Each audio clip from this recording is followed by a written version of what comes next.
How to change currency in Shein app. Hey there, welcome back to our channel. So today in this video tutorial, we'll be discussing about changing your currency in Shein app. So now let's get started. First of all, go ahead and launch your Shein application on your mobile device and make sure that it's updated to its latest version and you're also logged in with your specific account. Now tap on the Me icon from the bottom right corner of the screen. Then after tap on the settings icon in the top right corner of the screen. From here, you will see the option of currency, that is between language and contact preferences. Tap on currency. Now choose the currency that you'd like to set. Moreover, you can also go ahead and change your location according to your currency as well.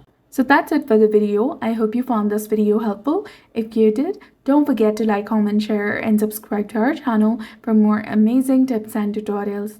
Thanks for watching. We'll see you again in the next one.